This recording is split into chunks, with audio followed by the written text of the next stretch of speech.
रामचन्द्र पौडेलले राजनीतिक संस्कार देखाएका हुन् अथवा किन देखाउन सक्दैन? राजनीतिक संस्कार त हुँदै नभएको मान्छे हो। 38 सालको चुनावमा उहाँले इमान्दारितापूर्वक सोध्नुहोस्, पञ्चायतको चुनाव लड्नुहुन्थ्यो, मैले रोकेको।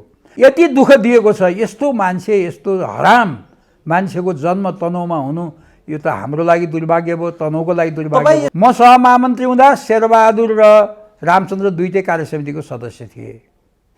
शेरबहादुरजी 46 सालको जनआन्दोलनपछि नेपाल आउनुभएको। उहाँ धन्नै पञ्चायतमा जान लाग्नु भएको कारणले उहाँलाई किसिनजीहरू गिरिजाबाबुले बेलायत पठाउनु भएको।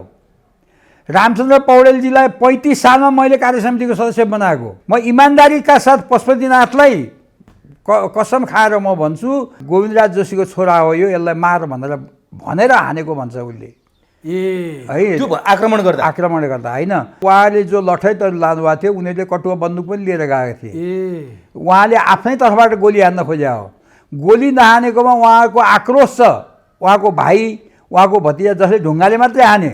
मलाई कहाँबाट षड्यन्त्र गरेको भनिएको म त त्यो कुरामा थाहै छैन, संलग्नै छैन। त्यहाँ मतपत्र च्यात्न गएपछि प्रहरी प्रशासनले त्यहाँका मान्छेले के राम्रो मान्छन् त भनेर उहाँले प्रश्न गर्नु। अनि उहाँलाई के चाहिँ थाहा रहेछ भन्दा दीपक राज जोशीलाई गोली पनि हान्नु भन्ने आदेश रहेछ त भन्नुभयो उहाँले। त्यही इन्टरभ्यूमा भनेपछि गोली हान्ने कुरा थाहा रहेछ नि त, कसरी थाहा भयो? गोविन्दराज जोशी जो 9 वर्ष मन्त्री भयो, 15-17 वर्ष सांसद भयो, त्यो मान्छेले त न्याय पाउँदैन यो देशमा भने, त्यो मान्छेले त सुरक्षा पाउँदैन यो देशमा भने, उसको छोरा पिटिन्छ, उसको गाडी जलाउन खोजिन्छ, गाडी त मैले फुटाएन होला नि त भन्दा यो देशमा तपाईँको के हुन्छ? शेरबहादुर देउवाले आफ्नो पिएलाई होइन त्यहाँ के भएको बुझ त भनेर खबर गर्न पनि हुँदैन। त्यो हिम्मत किन नगरे शेरबहादुर? हिम्मत यिनीमा संवेदनशीलता छैन। यिनीहरूलाई पैसा र सत्ता बाहेक अरू केही पनि चाहिएन। एउटा कुख्यात अपराधीको एउटा प्रवृत्ति भएको मान्छे जसले मेरो छोरालाई मार्नको लागि त्यत्रो सुनियोजित षड्यन्त्र गर्यो, योजना बनायो, त्यो मान्छेको बारेमा मैले तपाईको जस्तो गरिमामय मिडियाको अवमूल्यन गर्दै धेरै चर्चा गर्नु हुँदैन। यो स्वतन्त्र जस्तो काठमाडौँ, सुनसरी अथवा चाहिँ तपाईँको धनगढी होइन आदि ठाउँहरूमा जो उठेको छ, यो समग्र दलहरूप्रतिको वितृष्णा। बालेन शाहले सँग मेरो कुरा भएको चाहिँ छैन, म कुरा निश्चित रूपमा गर्छु।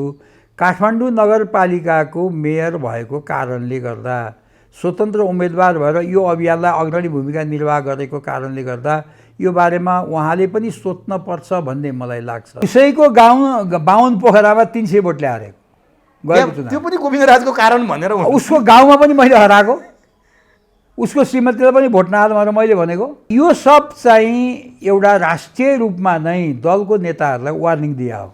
म यति भन्छु, अहिले वार्निङ दिया हो। अब आउँदो चुनावमा पनि दुईटा कुरा म भन्न चाहन्छु। यही गतिविधि भयो भने धेरै ठाउँमा विद्रोह हुन्छ। दर्शकवृन्द नमस्कार, चुरो कुरोमा तपाईँलाई हार्दिक स्वागत छ।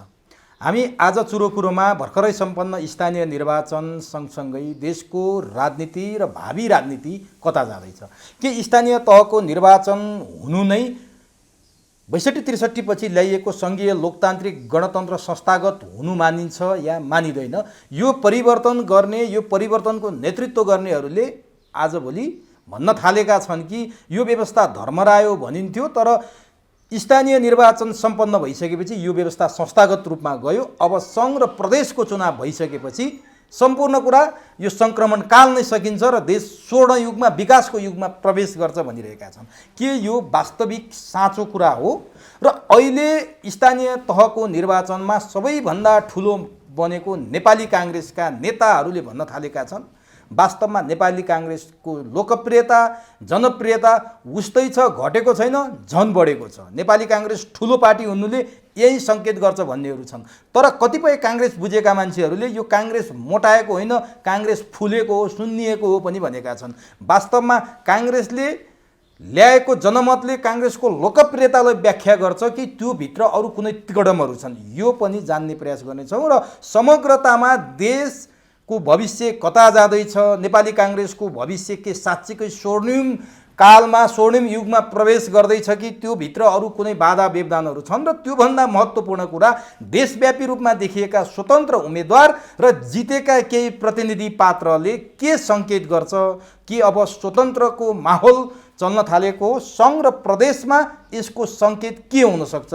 यी यावत विषयमा केन्द्रित भएर आज हामी लामो समयदेखि नेपालको राजनीतिमा एउटा आफ्नो प्रभाव जमाउँदै आउनुभएका तर पछिल्ला दिनमा उहाँलाई नै नेपालको राजनीति र अहिलेको परिवर्तनले कर्नरमा पारेका व्यक्ति पूर्व मन्त्री एवं नेपाली काङ्ग्रेसका पूर्व सहमहामन्त्री गोविन्दराज जोशीसँग यावत विषयमा कुराकानी गर्नेछौँ। उहाँसँग किन पनि आजको कुरा महत्त्वपूर्ण र अर्थपूर्ण छ भने स्वतन्त्र उम्मेदवारहरूको यसरी लहर चलिरहँदा उहाँको पुत्र पनि तनहुँमा स्वतन्त्र उम्मेदवारबाट जितेर पनि हार्नुभएको छ। मतमा हारे पनि उहाँले जनताको मन जित्नुभएको छ। उहाँमाथि आक्रमण भयो। यही यावत कुरा उहाँसँग जान्नेछौँ।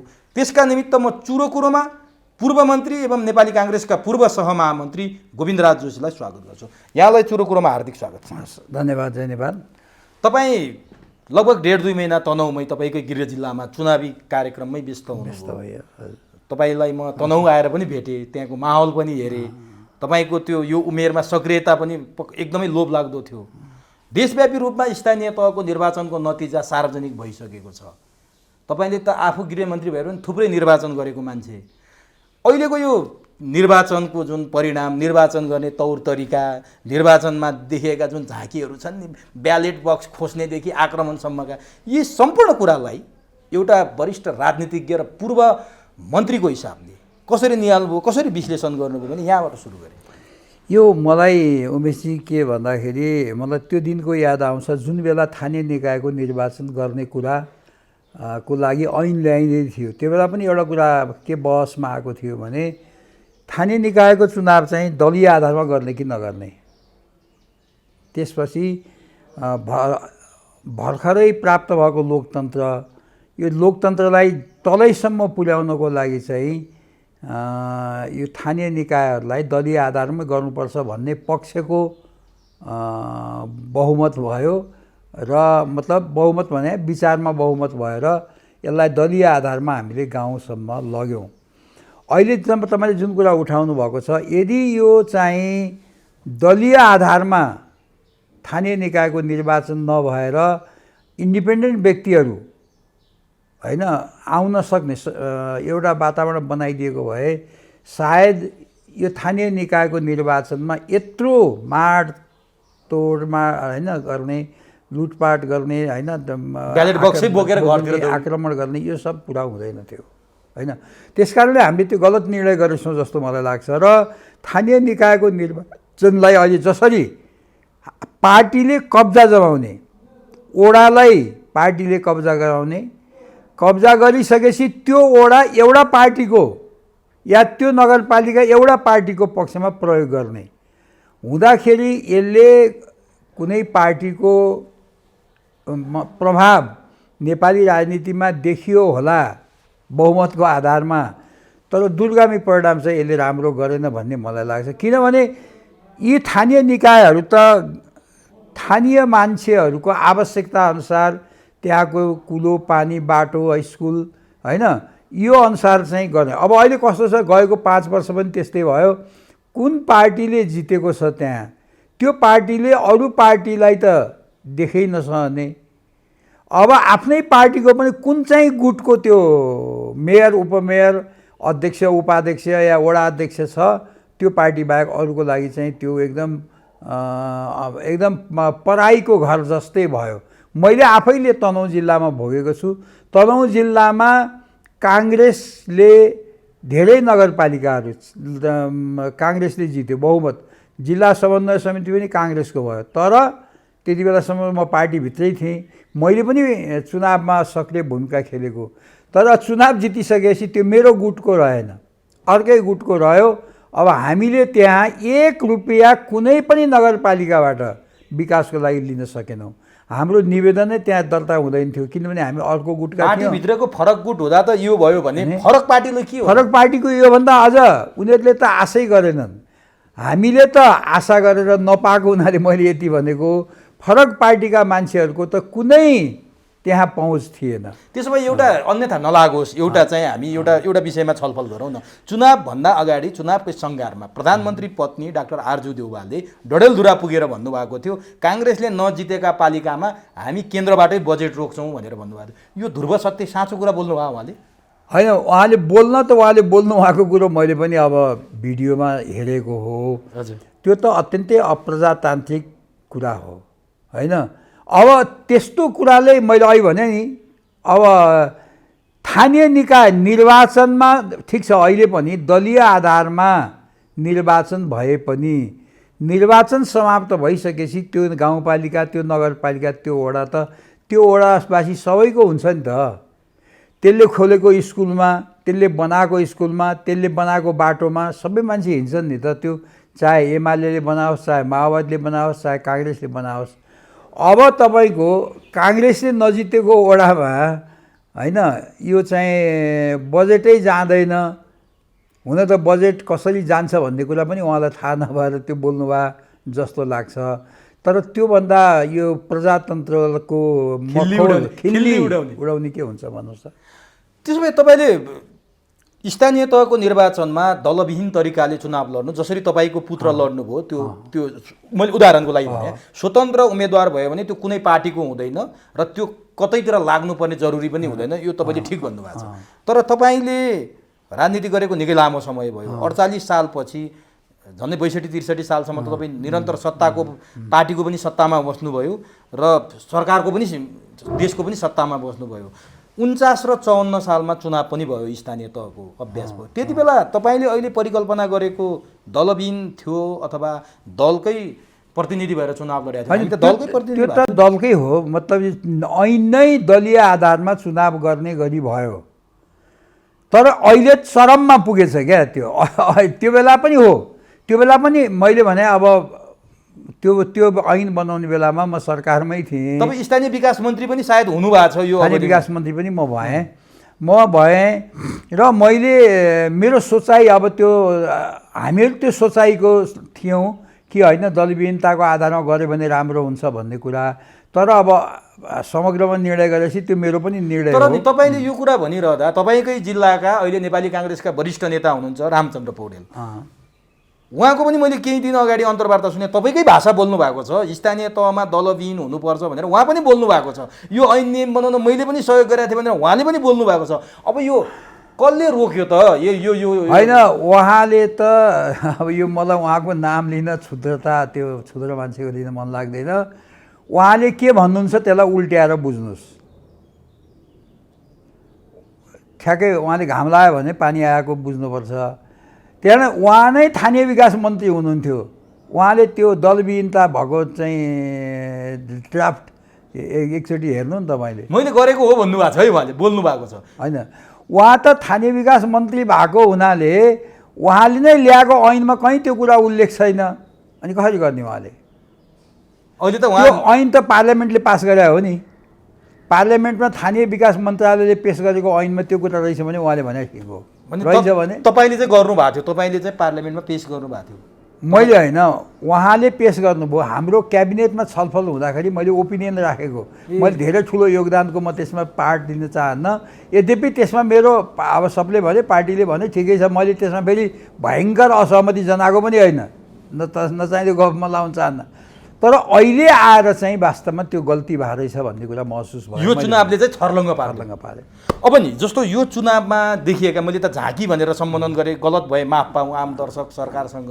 त्यो झाँकी हो या होइन, किनभने त्यहाँ त्यो प्रस्तुति हेरौँ, त्यहाँका ती मारपिट हेरौँ, त्यहाँ त्यो एउटा दलले तपाईँले भने जस्तो दलभित्रकै एउटा ग्रुपले अर्को ग्रुपलाई चाहिँ पुरै माइनस गरेको कुरा हेर्दा यो लोकतन्त्र, प्रजातन्त्र अथवा गणतन्त्र के भनेर सम्बोधन गरे यो चुनाव? होइन, यो त सत्ता कब्जा गर्ने एउटा हतियार बन्यो स्थानीय निकायको निर्वाचन होइन।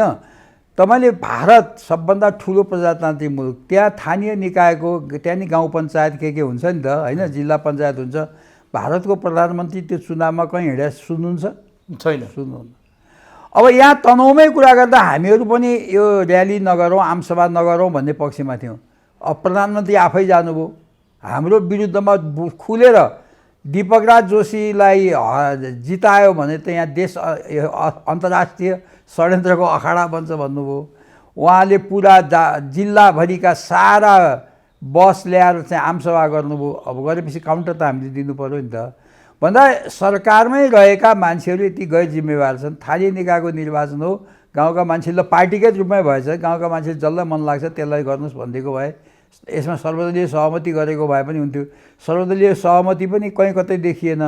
भन्दाखेरि यो गलत बाटोमा हामीहरू हिँड्ने क्रममा यो पनि एउटा थपिएको हो। तर तनहुँ जिल्ला मात्रै होइन नि, उहाँहरू त चितवन पनि जानुभयो, देशभरि जानु तनहुँ पनि जानुभयो। विशेष गरी तनहुँ र चितवनलाई उहाँहरूको फोकस भयो। किनभने तपाईँको चितवनमा देख्नु भने चितवनमा त काङ्ग्रेसलाई भोट हाल्नेलाई कारवाही गर्ने उहाँले भनेकै थियो। रुखलाई भोट हाल्यो भने कारवाही हुन्छ भन्दा यो व्यथिति र विसङ्गतिको चरम उत्कर्षमा हामीहरू अहिले हिँडिरहेका छौँ। र त्यसैले अहिले तपाईँले अलिक कुरा उठाउनु भयो। आज नेपाली काङ्ग्रेस मात्र नभइकन सबै दलहरूमा आएको चरम व्यथिति र स्थानीय निकाय जस्तो एउटा, यो त सामाजिक संस्था भने पनि हुन्छ, यो त गैर सरकारी निकाय भन्दा पनि हुन्छ। वास्तवमा भन्यो भने एक टोटल लोकल डेभलपमेन्टसँग रिलेटेड संस्थालाई पनि पार्टीले मेरो कब्जामा आयो भनेर जुन किसिमको व्यवस्था गरियो नि, आवरण देखाइयो नि त, त्यसले गर्दाखेरि के भयो भन्दा जनतामा अरू विकृति र विसङ्गति बढ्यो। सुन्नुहोस्, त्यही कारणले गर्दाखेरि आज देशभरि स्वतन्त्र उम्मेदवारहरू यो निर्वाचनमा खडा भए। यो चाहिँ के भने दुईटा कुरा छ। एउटा दलहरूप्रतिको असन्तुष्टि, यो स्वतन्त्र जस्तो काठमाडौँ, सुनसरी अथवा चाहिँ तपाईँको धनगढी होइन आदि ठाउँहरूमा जो उठेको छ, यो समग्र दलहरूप्रतिको वितृष्णा र दलहरूले राम्रो उम्मेदवार दिँदैनन्। फेरि अर्को कुरा पनि छ, राम्रो उम्मेदवार दिए भने दलप्रति घृणा होइन। जस्तो काठमाडौँमा सुनिता डङ्गोल एमालेको उम्मेदवार हुनुहुन्थ्यो, जनताले त भोट हाले नि त। किन हाले? एमाले राम्रो उम्मेदवार दियो होइन भन्दाखेरि पार्टीप्रतिको घृणा होइन, पार्टीको नेतृत्वले गरेको गतिविधि कहीँ गलत गरेको छ भने त्यो प्रति घृणा हो। यो काठमाडौँ आदि गरिएका ठाउँमा। अर्को तनहुँ र चितवनमा चाहिँ के भने नेपाली काङ्ग्रेसको नेतृत्वप्रतिको वितृष्णा हो। फेरि तनहुँमा दीपकराज जोशी मेरो छोरा भएकै कारणले अयोग्य त हुनु हुँदैन नि त। त्यहाँ मेयर लड्न चाहने मान्छेहरूको चाहिँ दरखास्त आह्वान गरियो, दीपकले पनि दियो, 14 जनाले दिए। पार्टीले के भन्यो भने दीपकराज जोशीको बारेमा चाहिँ छलफल गर्न पर्दैन, उसको खारेज गरिदिने, किनभने गोविन्दराज जोशीको छोरा हो। बाँकी 13 जनाको बारेमा चाहिँ छलफल गर्ने भनिसकेपछि अब यो जेलझाल गरेर 127 भोटले चुनाव जिते। तर एउटा यत्रो प्रधानमन्त्री गएर भाषण गरेका छन्, सारा प्रधानमन्त्री जानसाथ सारा प्रशासन डिमोरलाइज हुन्छ।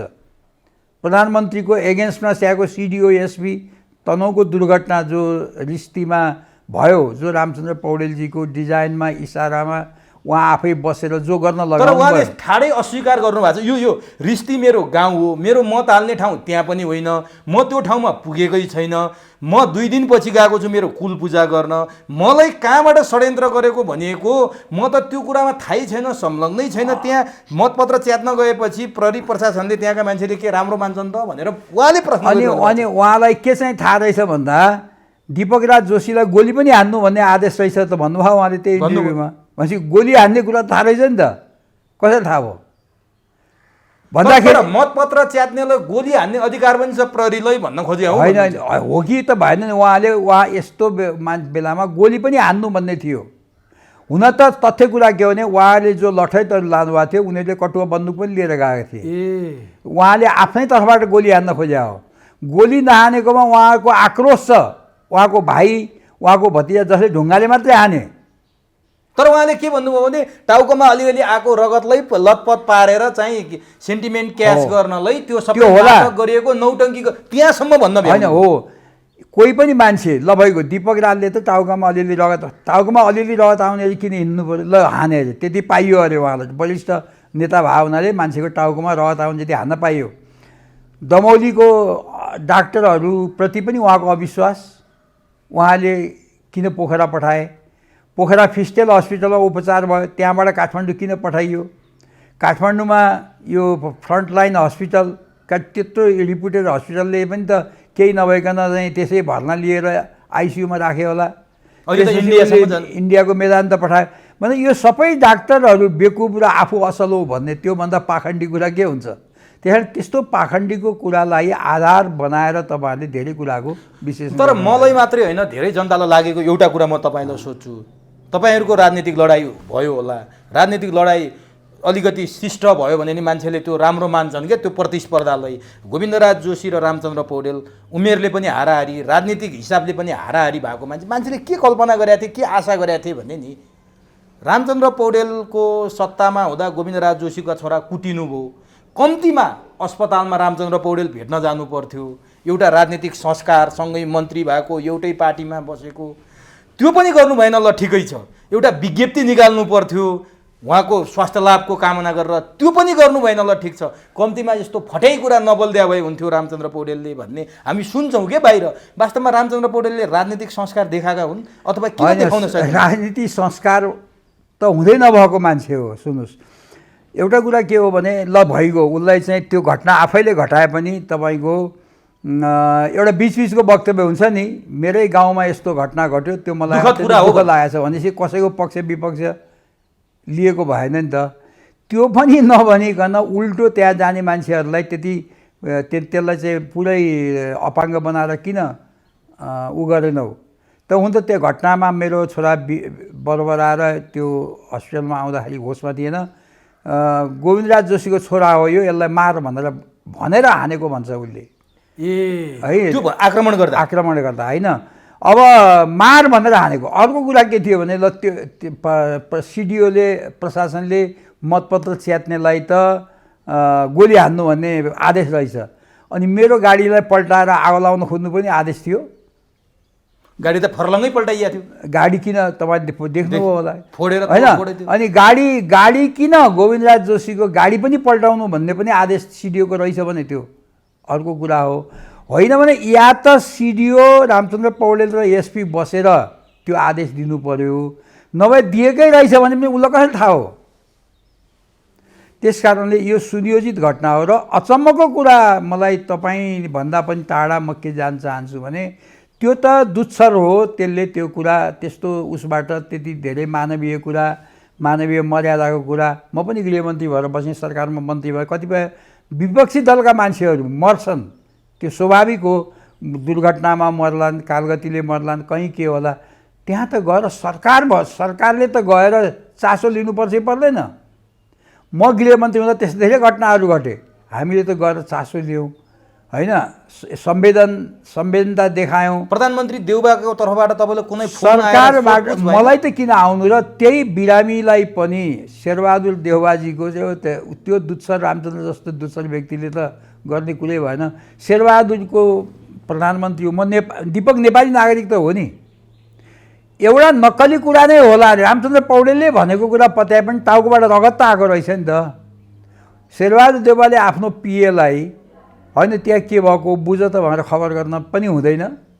त्यो हिम्मत किन नगरे शेरबहादुर? हिम्मत यिनीमा संवेदनशीलता छैन, यिनीहरूलाई पैसा र सत्ता बाहेक अरू केही पनि चाहिएन।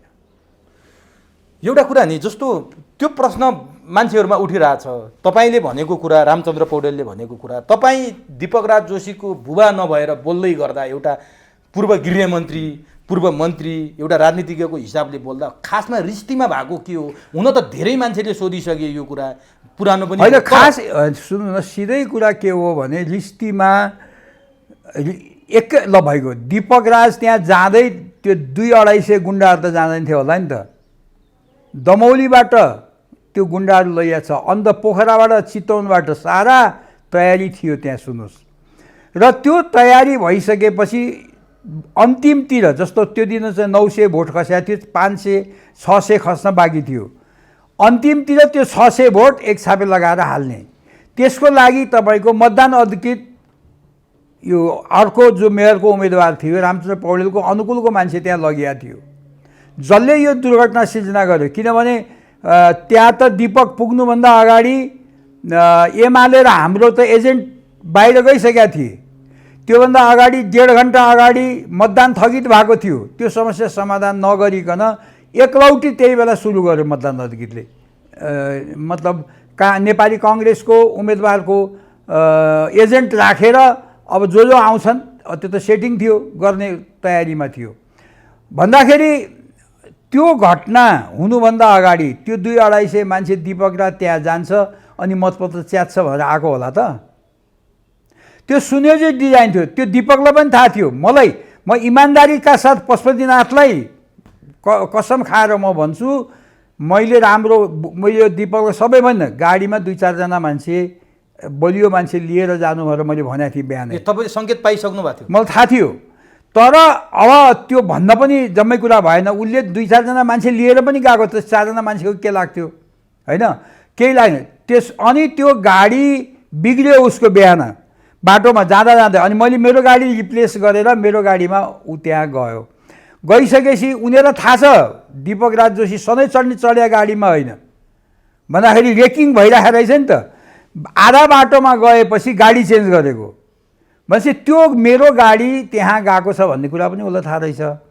भन्दाखेरि उनीहरूले सुनियोजित किसिमबाट मार्नको लागि भनेर त्यो एउटा डिजाइन गरेर लक्ष्य के हो, दीपक राजलाई घाइते बनाउने, मार्ने अनि निर्वाचन चाहिँ क्याप्चर गरेर सम्पूर्ण मत खसाल्ने अनि यहाँको तागत प्रयोग गरेर त्यसलाई काउन्ट गराउने, त्यो उनीहरूको उद्देश्य थियो। यद्यपि अगाडि पनि पुरा एकलौटी भोट हालिएको थियो। अब त्यहाँ गइसकेपछि दीपक उम्मेदवार त्यहीँ छ, मतदान अधिकृतले उम्मेदवारलाई टेर्दैन र भन्छ के मतपत्र खुइ दिन थालिसकेपछि एउटा मतपत्र दिने तपाईँ रोक्नुहोस्, स्वाभाविक रूपमा हो नि त, रोक्नुहोस्, रोक्दिनँ भन्छ, ल लिनुहोस् मलाई अर्कालाई मतपत्र दिनु खोज्यो।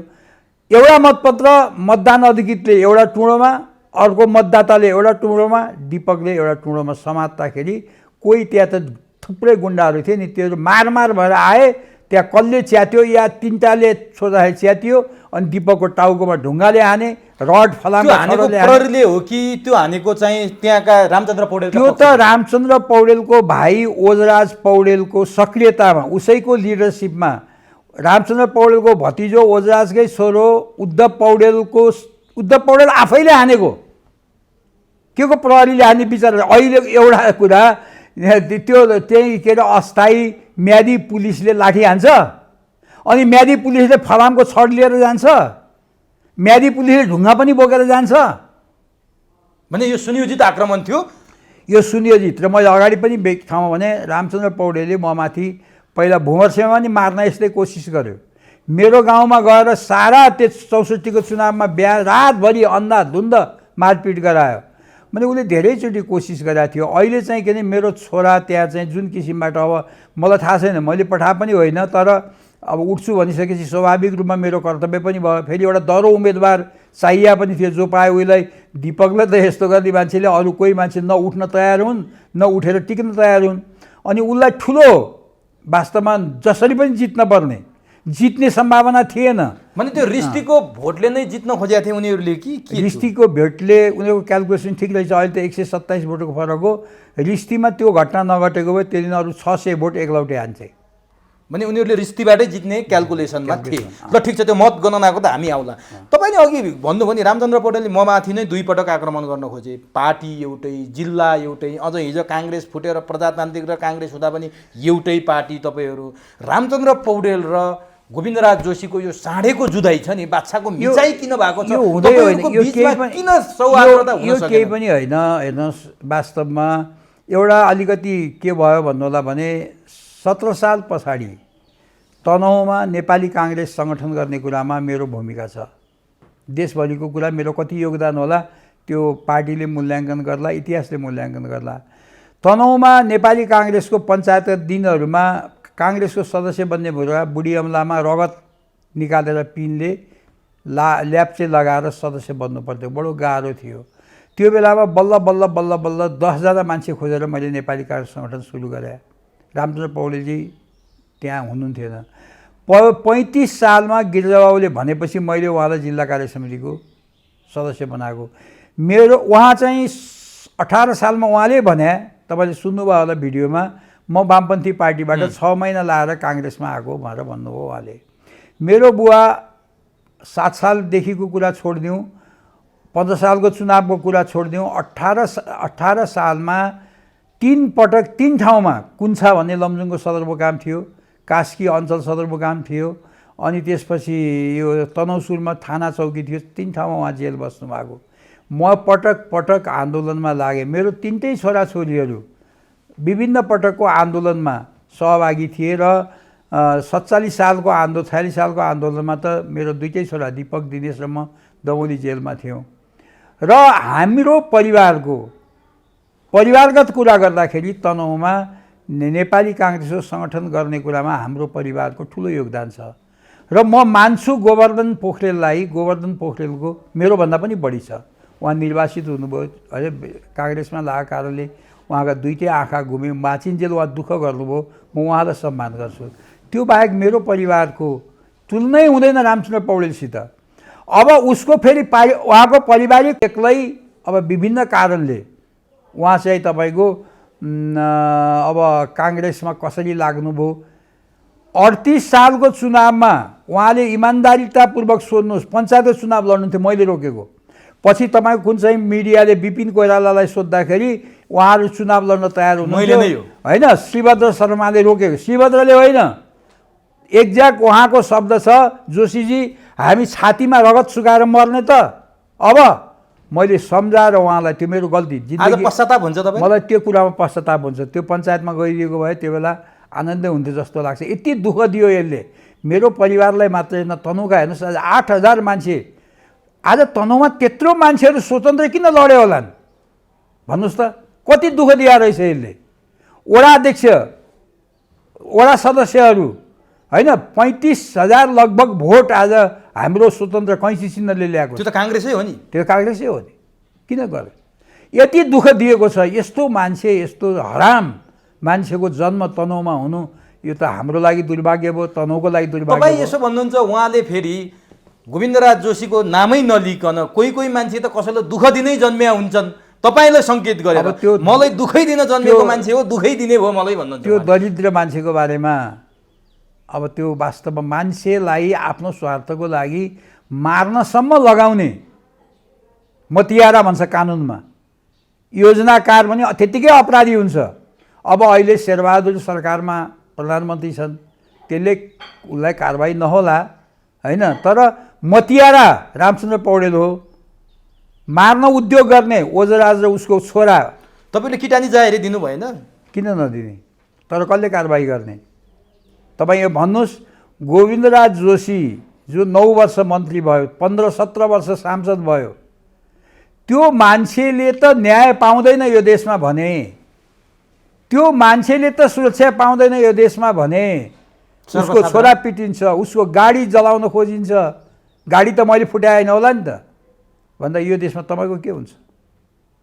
यो गम्भीर आज नेपालमा आएको गणतन्त्रले ल्याएको परिणाम त यही हो नि।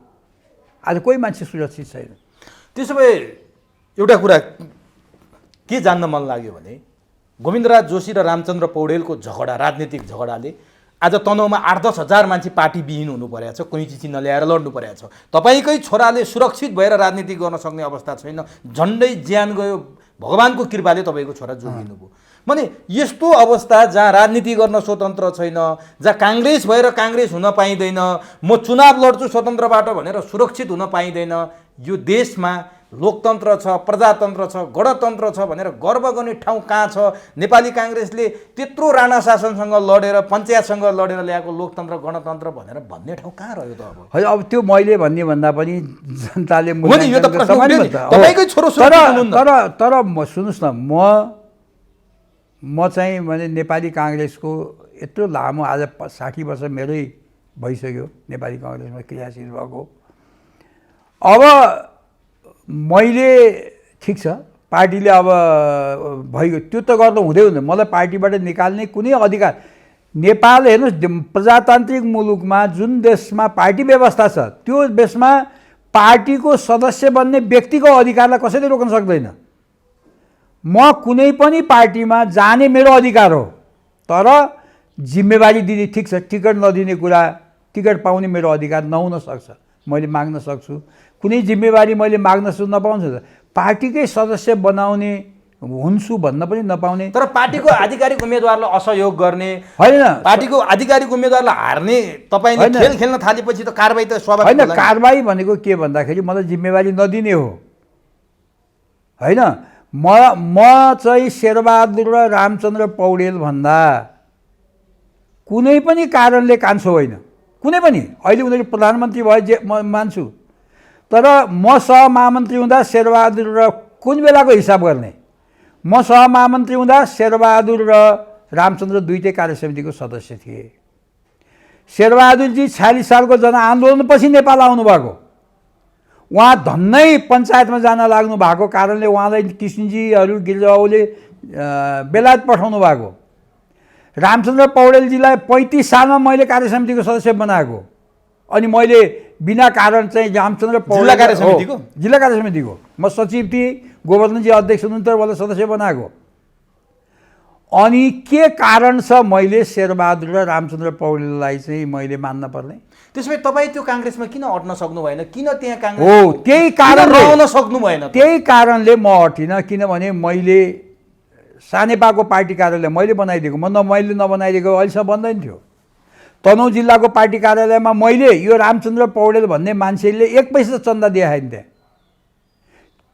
डुम्रेमा 1 नम्बर क्षेत्रको पार्टी कार्यालय मैले बनाइदिएँ। तपाईँले बनाएका संरचना आज तपाईँसँग भएन। ठिक छ, भएन, त्यो मेरो आत्मसन्तुष्टि त हुन्छ नि। मैले नेपाली कङ्ग्रेसका प्रति, नेपाली काङ्ग्रेस सङ्गठनपछि मैले गरेको योगदान त त्यो चाहिँ कसैले भुल्लान्, मलाई त आत्मसन्तुष्ट हुन्छ नि त। मैले केही राम्रो काम त्यही काम गरेर आज तपाईँका छोरा काङ्ग्रेसबाट कुटिनु परेको छ, तपाईँ झन्डै झन्डै मारिनु परेको छ, तपाईँलाई त त्यो पो भयो त काम। होइन त्यो पीडा होइन। अब हेर्नुहोस्, यो बिपीले के भन्नुभएको थियो भनेदेखि, बिपीले भने यो कस्तो हुन्छ भने राजनीतिमा रिस्क हुन्छ, बेलायतमा चुनाव हार्ने रिस्क हुन्छ भन्नुहुन्थ्यो क्या उहाँ, भारतमा जेल जाने रिस्क हुन्छ, नेपालमा चाहिँ ज्यान जाने रिस्क हुन्छ भन्नुहुन्थ्यो क्या बिपीले।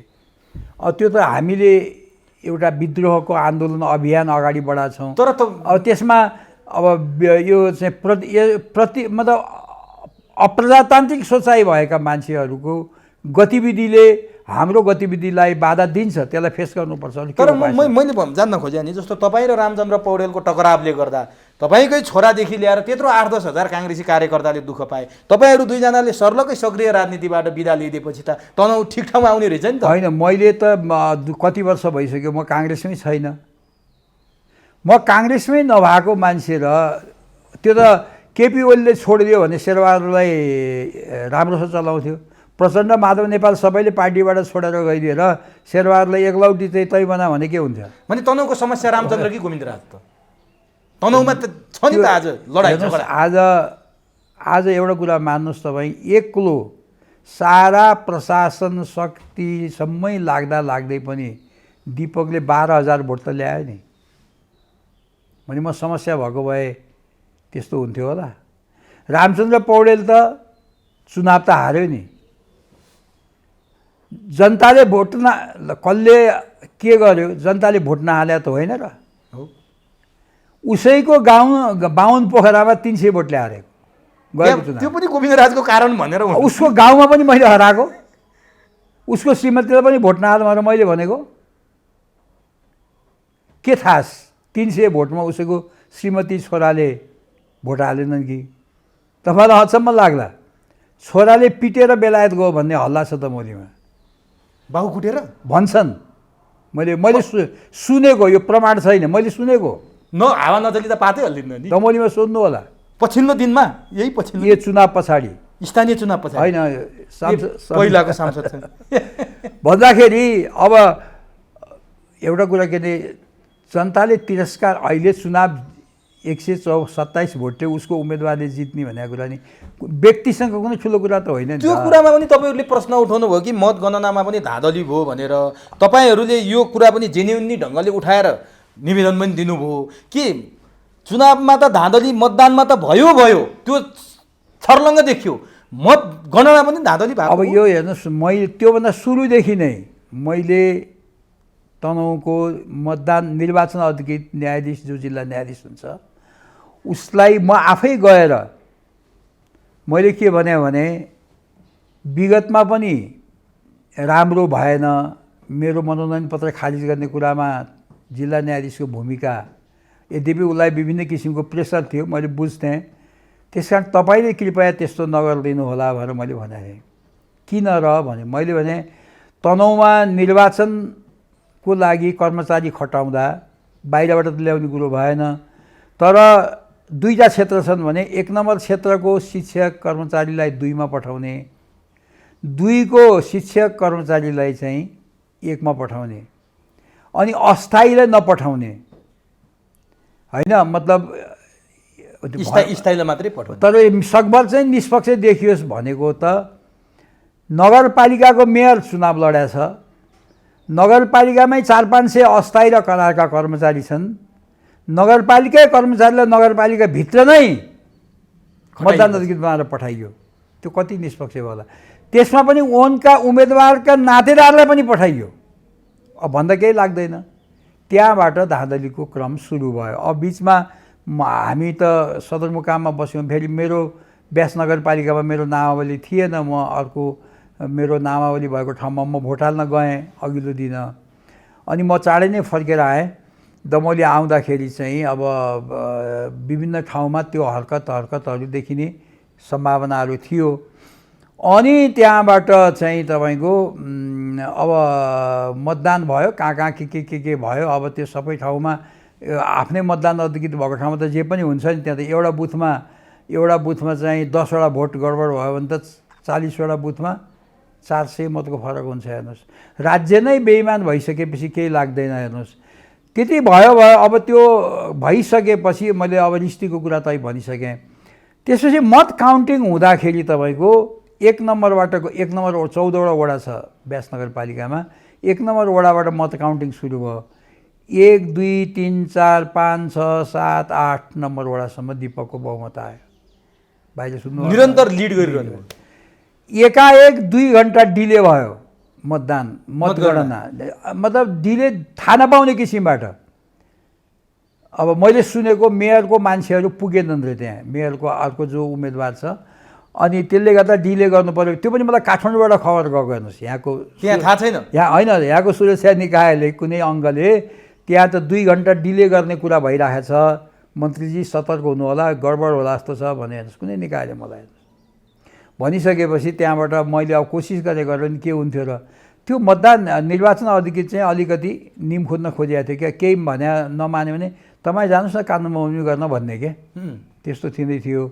अनि त्यहाँबाट भन्न त मैले आज पहिलोपटक भनेको छु। अब मसँग अरू भेरिफिकेसन छैन। 9 नम्बर वडाको वडाध्यक्षको एमालेको उम्मेदवारले भनेको के हो भने 9 नम्बरको बाकस साटियो भन्छ ऊ।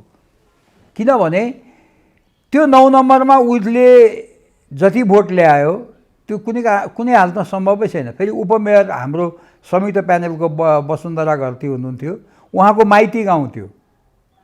त्यहाँ उहाँले हार्ने सम्भावनै थिएन उपमेयरमा। तर जति भइगयो, दीपक त अलिकति टाढाको थियो पनि हाम्रो पनि त्यहाँ प्रभाव थियो।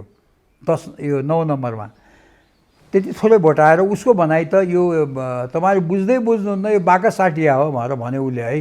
अब उसँग कति प्रमाण छ?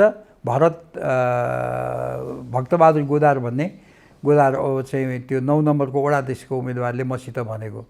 अब मैले पनि त्यो बेला केही उपाय थिएन।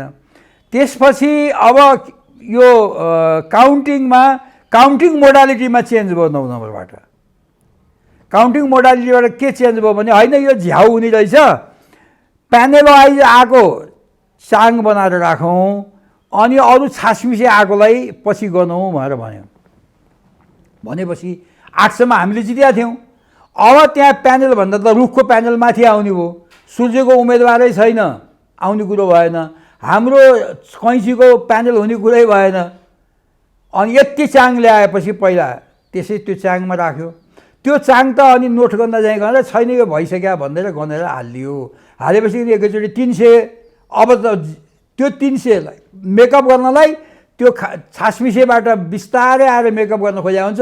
फेरि 10 नम्बर वडाको थियो छुट्या 10को 300 हालिदियो।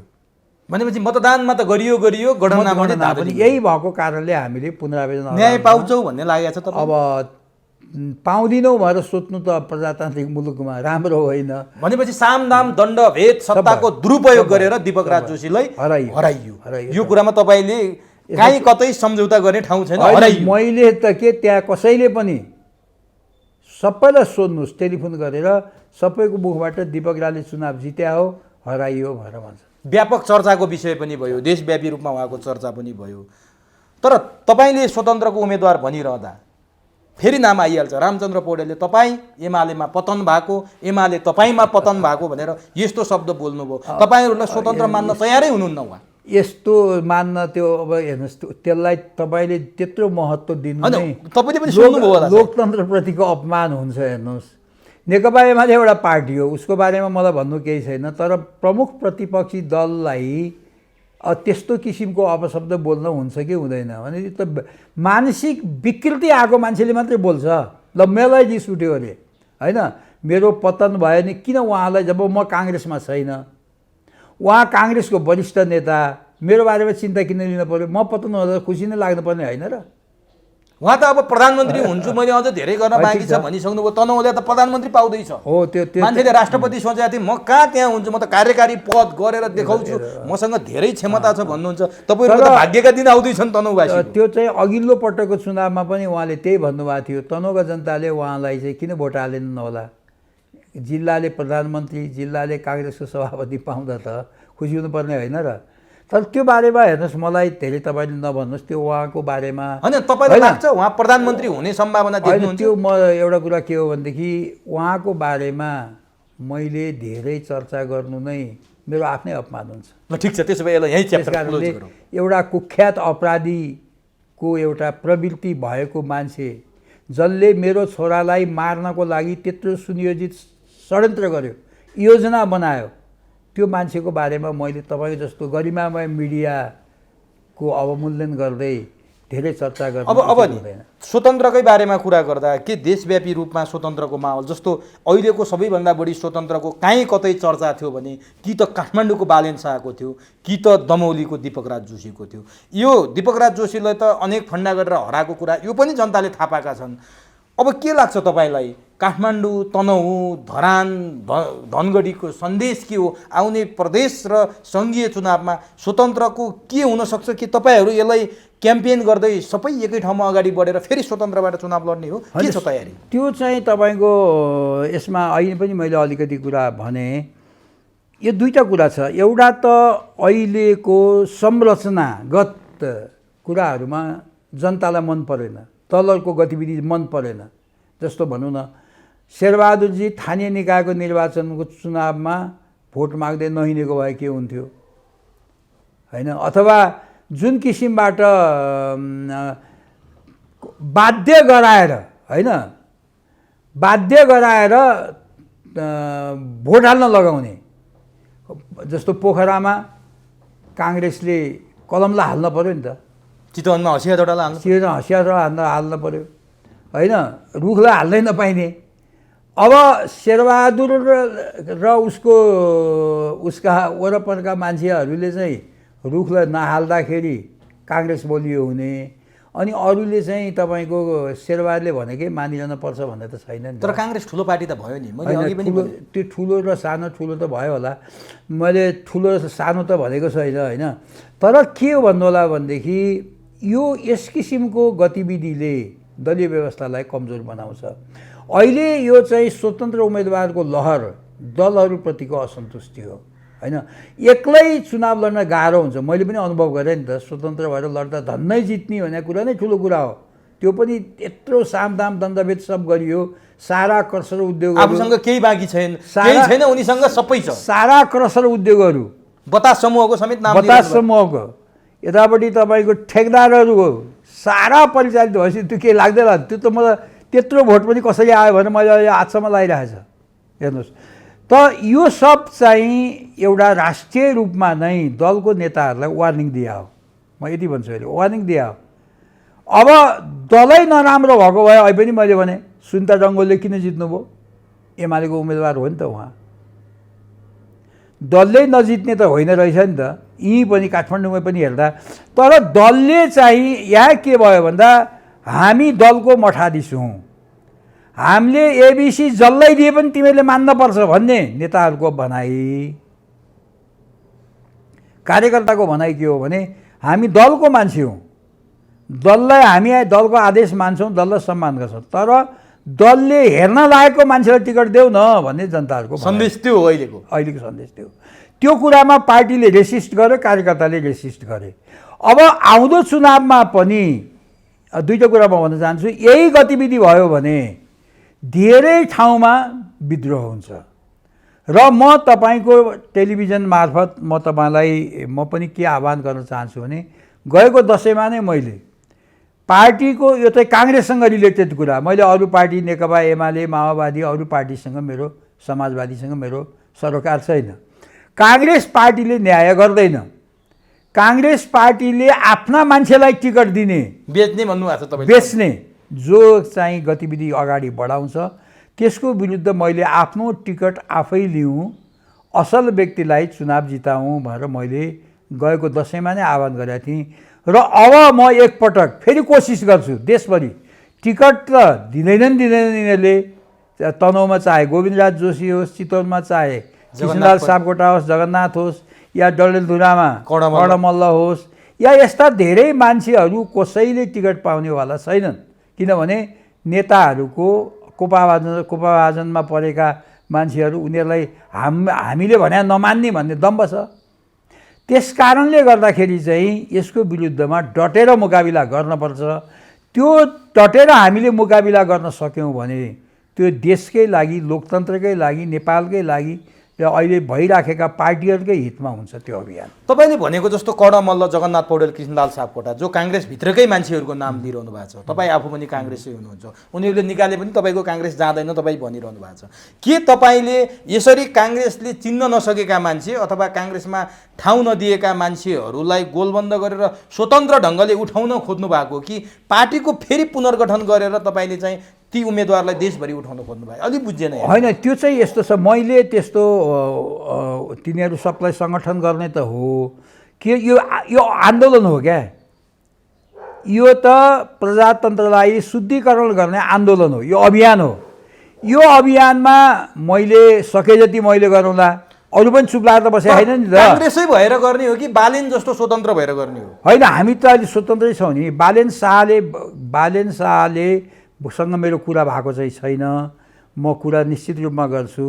काठमाडौँ नगरपालिकाको मेयर भएको कारणले गर्दा, स्वतन्त्र उम्मेदवार भएर यो अभियानलाई अग्रणी भूमिका निर्वाह गरेको कारणले गर्दा यो बारेमा उहाँले पनि सोच्न पर्छ भन्ने मलाई लाग्छ। भने बालेनहरूसँग पनि सहकार्य गरेर तपाईँ? होइन, त्यो त अब हामीहरू जब यदि उद्देश्य एउटै हुन्छ भने सहकार्य गर्ने त हामीले त्यस्तै सिद्ध हो। भने देशव्यापी तपाईँहरूको सहकार्य र यो पटकको अभियानमा चाहिँ यदि यसपटक हामीले पार्टीहरूलाई रोक्न सकेनौँ भने, स्वेच्छाचारिताबाट रोक्न सकेनौँ भने यो देशको लागि राम्रो हुँदैन। भनेपछि बालेन तपाईँहरूको सामूहिक अभियान भएर देशव्यापी जानुभयो भने के लोकतन्त्र रहला त? मल्टिपार्टी सिस्टममा त पार्टी होइन। म यो बालेनको कुरा उहाँले के गर्दै हुन्छ थाहा छैन, मैले कुरा नि गरेको छैन होइन। त्यसै हामीसँग मिल्नुहुन्छ मात्रै भएर पनि भएन। तर तपाईँहरू प्रयासै गर्नु होइन। अब मैले एकचोटि कुरा गर्ने विचार गरिराखेको छु, उहाँको धारणा मलाई थाहा छैन। अब मैले मेरो छोरा अहिले दिल्लीमा उपचारार्थ छ, ऊ फर्केर आइसकेपछि ऊ पनि त्यो अभियानको, बालेनकै अभियानको एउटा कार्यकर्ता भएको कारणले गर्दाखेरि उसलाई म कुरा गर्न लगाउँ कि भन्ने सोचिरहेको छु पहिलो चरणमा। त्यसपछि म कुरा गरौँला। तर कुरा के हो भने हाम्रो उद्देश्य चाहिँ के भने दलहरूको नेताहरूले राम्रो गरेनन्। तपाईँहरू दलको विकल्प बन्न खोजे हो? विकल्प होइन, दललाई राम्रो बनाउन खोजे। कसरी राम्रो बन्छ त तपाईँहरू स्वतन्त्रबाट लड्दा? होइन, उनीहरूलाई चाहिँ के भने महसुस गराउने, लेट देम रियलाइज वास्तवमा हामीले गल्ती गरेका छौँ भन्ने कुरा उनीहरूलाई महसुस गराउने। देशव्यापी तपाईँहरू 77 जिल्लामा गर्ने हो? यो सके त गर्ने। तपाईँ पनि स्वतन्त्रबाटै लड्ने हो तनहुँबाट? अब मेरो त तपाईँको पार्टीले टिकट दिने सम्भावना छैन। अब म माग्न जान पनि मिलेन। जुन पार्टीले मसित विगत 3 वर्ष, अब यो 5 वर्ष भनौँ न, अहिले गएको चुनावदेखि अहिलेसम्म कुनै किसिमको संवाद गरेको छैन, त्यो पार्टीले मलाई फेरि प्रयोग गर्छ, उपयोग गर्छ भनेर मैले कल्पना गर्नु मूर्खता हुँदैन र? भने त्यहाँबाट म उठ्ने स्वतन्त्र नै हो। एमाले तपाईँलाई उठायो भने जसरी सुनिता डङ्गलले होइन एमालेको त म अहिले एमाले होइन नि त। होइन तर स्वतन्त्रबाट तपाईँ उठ्नु सहयोग गर्छु भने जसरी दीपक राज जोशीले सहयोग गर्यो त्यसै गरी गोविन्द राज जोशीले अब हामीलाई सहयोग त कसैले गर्छ भने जसले गरे पनि त्यसलाई नगर त भन्न मिल्छ त? काङ्ग्रेसले त गर्छ भन्ने तपाईँलाई आश लागेन पार्टीगत रूपमा, तर हामीले ल्याउने भोट अधिकांश कि तपाईँको छोराले प्राप्त गरेका भोट त काङ्ग्रेसी भोट नै हो भन्छन् त मान्छेले? हो, होइन एमालेको पनि हो नि त, तर बहुसङ्ख्यक त काङ्ग्रेसकै त्यो चाहिँ एक्ज्याक्टली कसरी भनेर होइन, तर एमाले र हाम्रो संयुक्त भोट हो त्यो होइन। भनेपछि रामचन्द्र पौडेलको नाम फेरि लिनुपर्ने भयो, तपाईँ र रामचन्द्र पौडेल नै वारपार हुने देखियो तनहु एकमा। होइन, यत्रो बात्रमा असफल भएको मान्छेले मलाई उसले चुनाव लड्छ भन्ने लाग्दैन। हेर्नुहोस् होइन, अब यदि रामचन्द्र पौडेलले चुनाव नलड्दा नेपालको हित हुन्छ, लोकतन्त्रको हित हुन्छ, काङ्ग्रेस पार्टीको हित हुन्छ, तनहुँ जिल्लाको हित हुन्छ भने अब त्यो उसको परिणाम त यही हो फेरि होइन। जसरी सभापतिमा बेहोरी होइन, अब उसलाई कसले के वास्ता गर्छ र त्यस कारणले गर्दा ऊ चुनाव लड्छ भन्ने मलाई लाग्दैन। अब अनि यति भनिसकेपछि तपाईँसँग सोध्नै पर्छ, देश र काङ्ग्रेसको भविष्य कता जाँदैछ? किनभने स्थानीय निर्वाचनले एउटा सन्देश दिएको छ, काङ्ग्रेसले हामी त लोकप्रिय रहेछौँ भनेर काङ्ग्रेसका नेताहरू भन्न थालिसके, भाषण गर्न थालिसके, प्रचण्डले त अहङ्कार बढ्यो, अब ठेगान लगाइदिन्छु पनि भनिसके। काङ्ग्रेसको, गठबन्धनको र देशको समग्र भविष्य के देख्नु भएको छ? कता अब यो चाहिँ के हुन्छ भने यहाँ जम्मा दुईवटा दल भयो के, एउटा केपी ओली नेकपा एमाले जो प्रमुख प्रतिपक्षी दल छ, एउटा सत्तापक्ष नेपाली काङ्ग्रेस नेकपा गठबन्धन दल र एमाले दल। अब यो मलाई लाग्छ जसले जे भने पनि आगामी चुनावसम्म जान्छ गठबन्धन यो मङ्सिरसम्म जान्छ र अब त्यस्तो ठुलै कुनै प्रभावले बाध्य गरायो भने त म भन्न सक्दिनँ। नेपालमा त्यस्तो नहुने कुरा पनि छैन। सामान्यतया यसको बाटो त्यही हो, एउटा गठबन्धन। अब ओलीजीको प्रमुख प्रतिपक्षी दलको चाहिँ के भूमिका हुन्छ त्यो मलाई थाहा छैन। अब यतापट्टि यिनीहरू चाहिँ मिलेर जान्छन् र यिनीहरूको के सम्झौता हुन्छ भनेदेखि तपाईँको अब यो पद बाँडफाँडकै कुरामा सम्झौता हुन्छ र अरू पद जे बाँडे पनि शेरबहादुरजी र प्रचण्डको चाहिँ फेरि प्रधानमन्त्रीमा आधा समयको लागि हुन्छ र शेरबहादुरले त्यसमा हस्ताक्षर गरिदिनुहुन्छ। फेरि सुन्नुहोस्, अनि पहिलो प्रधानमन्त्री शेरबहादुर हुने, दोस्रो पुष्पकमल दाहाल हुने भनेर सम्झौता हुन्छ। त्यो सम्झौतालाई मान्ने नमान्ने कुरा तपाईँले भनेका कुरा फेरि ठ्याक ठ्याक हुन्छ नि, तपाईँले मसँग अगाडि भनेका कुराहरू मिलिरहेको बाटो यही हो। अब त्यसमा गइसक्दाखेरि काङ्ग्रेसको लागि सबभन्दा दुर्भाग्यको दिन त त्यही हुन्छ। तपाईँले पहिले दुर्भाग्यको दिन भने त काङ्ग्रेसको सौभाग्य भयो। काङ्ग्रेसले सबैभन्दा धेरै 330 जति जितेर ठुलो पार्टी। स्थानीय निकायमा के हुन्छ भन्नुलाई भने यो काङ्ग्रेसको मात्रै कारण पनि होइन, काङ्ग्रेसको पनि होला। अब त्यहाँको स्थानीय आवश्यकता होइन, त्यहाँका मान्छेहरूको उम्मेदवारको लोकप्रियता, यो सब कति कारणले हुन्छ। जित्नु त कसले जित्ने, कि काङ्ग्रेसले जित्नु पऱ्यो कि एमाले जित्नु पऱ्यो। फेरि काङ्ग्रेस सत्तामा पनि छ, त्यसको प्रभाव पनि अलिकति पर्ने भइहाल्यो। त्यसले चाहिँ लोकप्रियताको मूल्याङ्कन गर्नु हुँदैन। अलोकप्रिय छ मैले भने चाहिँ होइन, तर समग्र पार्टीको एउटै दशा छ। त्यसमा यो चाहिँ अब हामीहरू सत्ताको राजनीतितिर, म त बिपी कोइरालालाई मान्ने मान्छे। बिपीले के भन्नुहुन्छ भन्दाखेरि जुन दिन नेपाली काङ्ग्रेसले सिद्धान्तलाई छोडेर सत्तालाई प्राथमिकता दिन्छ त्यो दिन नेपाली काङ्ग्रेस समाप्त हुन्छ भनेर मैले जहिले पनि पहिचानको कुरा गर्नुभयो। अब आज मतलब पार्टीसँग मिल्नुहुन्न पनि मेरो भनाइ होइन, तर अहिले नेपाली काङ्ग्रेसको पहिचान के त? नेपाली काङ्ग्रेस, नेकपा एमाले र समाजवादी पार्टी मिलेर। अलिकति कुरा लामो होला, म तपाईँले यो जिज्ञासा राखिहाल्नु। तपाईँहरूको पहिचानको कुरा गर्नुभयो, तपाईँहरूको गठबन्धनमाथि प्रश्न उठाउनु भयो। उहाँहरू त 62-63 को परिवर्तनपछि लोकतन्त्र ल्याउन, गणतन्त्र ल्याउन, अब धर्मनिरपेक्षता, सङ्घीयता ल्याउन, मुद्दा एउटा यो नाम मात्रै फरक हो। हाम्रो यो कुरा त मिल्छ, हामी त प्राकृतिक हो भनेर भन्नुहुन्छ उहाँहरू, भनिसक्नु भएको छ। म नाम ल्याइन, त्यो स्वाभाविक छ अरे उहाँहरूको गठबन्धन। के छ अरे स्वाभाविक गठबन्धन? किनभने त्यो त गठबन्धन गर्ने अस्वाभाविक भन्न त मिलेन। त्यो मेरो भनाइ के हो भने सिट एडजस्टमेन्ट हुन्छ कतिपय ठाउँमा। सिनियर लिडरहरूलाई राजनीतिमा हराएर समाप्त पार्नुपर्छ, म त्यो भन्दिनँ। चाहे केपी ओली, चाहे माधव नेपाल, चाहे पुष्पकमल दाहाल, चाहे शेरबहादुर देउवा। तर कतिपय ठाउँमा सिट एडजस्टमेन्ट हुन्छ, थाहा नपाइकन चुनाव पनि लडिन्छ, प्रचार पनि गर्न गइन्छ, तर जित्दैन क्या। त्यो सेटिङ हुन्छ, त्यस्तो सेटिङ हुन्छ। त्यो चाहिँ स्वाभाविक हो क्या। अब अहिले त के भयो भन्दाखेरि अब पार्टी भन्ने चिजै नरहने भयो क्या। यो स्वाभाविक गठबन्धन ठिक छ, एउटै पनि त होइन भने स्थानीय निकायको निर्वाचनमा सङ्घीय निर्वाचनसम्म गठबन्धन गर्ने, सङ्घीय निर्वाचनबाट गठबन्धनको सरकार बनाउने, फेरि स्थानीय निकायको निर्वाचनसँग गर्ने, त्यहाँबाट फेरि सङ्घीय निर्वाचनमा जाने भनेपछि त अब अलग दलको आवश्यकता या आइडेन्टिटी रहेर भनेपछि ल ठिकै छ। त्यही उहाँहरूले भनेकै अनुसार उहाँहरूको सारा कुरामा मिलेर रहेछ भने जनतालाई नझुक्क्याइकन हामीहरूको उद्देश्य एउटै छ, लक्ष्य एउटै छ होइन, हामीहरू चाहिँ एउटै पार्टी भइदियो भन्दै भइहाल्यो नि। अब समग्र कुरा त भयो, गठबन्धनको पनि तपाईँले देख्नुभयो, भविष्य कुरा गर्नुभयो, काङ्ग्रेसको चाहिँ भविष्य के देख्नुहुन्छ? अब काङ्ग्रेस त जुन यो गठबन्धनको बाटोबाट जाँदाखेरि त काङ्ग्रेस सीमित व्यक्तिहरू मात्रै रहन्छन् पार्टीमा।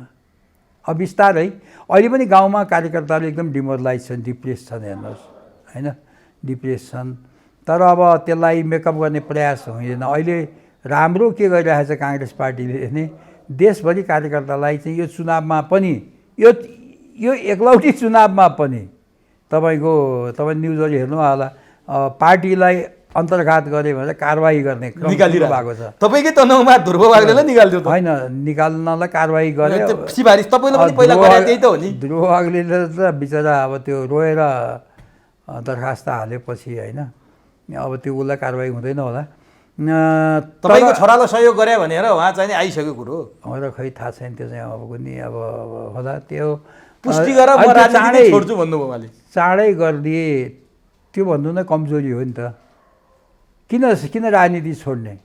एकछिनलाई गरे होइन भने गरे होइन भन्नु पऱ्यो। गरे पुष्टि गरेर त्यस्तो भाषा बोल्नु हुँदैन राजनीति गर्ने मान्छेले। आफ्नो त्यही भने आफ्नो पहिचान, आफ्नो अडान देखाउनुपर्छ क्या। त्यो देखाउन सक्दैनन्, तर तनहुँमा राम्रै गरेछन्। र अन्त पनि यो हुँदै जान्छ। किनभने यसो हो नि, अब काङ्ग्रेस शेरबहादुरको विरोध गर्ने होइन, रामचन्द्र पौडेलको विरोध गर्ने होइन, यो त राम्रो भएन नि त। उहाँहरूलाई पार्टीबाट सब चाँडैभन्दा चाँडै निकालिदिएपछि अनि शुद्ध एकमुठी मान्छे बस्ने, अनि काङ्ग्रेस उहाँहरूले निकालेका भरि राम्रा मान्छे एक ठाउँमा आएर शुद्ध काङ्ग्रेस बन्ने सम्भावना हुन्छ? होइन, यो शुद्ध काङ्ग्रेस होइन, हामीहरू अब एक ठाउँमा हुन्छौँ। अब एक ठाउँमा बसी यो हाम्रो अभियान हो, आन्दोलन हो, देश रहोस्, प्रजातन्त्र रहोस्, काङ्ग्रेस राम्रो बनोस् भन्ने नै हो हाम्रो। त्यस कारणले गर्दाखेरि अब राजनीतिमा सबै कुरा निराशामा हेर्नु हुँदैन कि, यसलाई आशाको बाटो हेरिरहनुपर्छ, राम्रै होला। हस्, समय दिनुभयो, अत्यन्त महत्त्वपूर्ण भनाइहरू राखिदिनु भयो, त्यहाँको चित्र नै गरिदिनु भयो, तनहुँको वास्तविक कुरा। कतिपय तपाईँले अहिलेसम्म नबोलेका कुरा नि बोल्नु भएको छ, चुनावपछि भएका घटनाका बारेमा तपाईँले जे कुराहरू त्यहाँ सुन्नुभयो त्यो पनि भनिदिनु भएको छ। बाक्सा साटेकादेखि कुरासम्म आए, अब वास्तविक कुरा त अझ थाहा हुँदै जाला। समय दिनुभयो, अत्यन्त महत्त्वपूर्ण भनाइराखिदिनु भयो, यसको लागि हार्दिक धन्यवाद। धन्यवाद, जय नेपाल। मेरा कुराहरू पनि तपाईँको टेलिभिजन मार्फत सम्पूर्ण दर्शक महानुभाव पुर्याइदिनु भएकोमा तपाईँको टेलिभिजन परिवार र दर्शक दाजुभाइ दिदीबहिनीहरूमा हार्दिक जय नेपाल।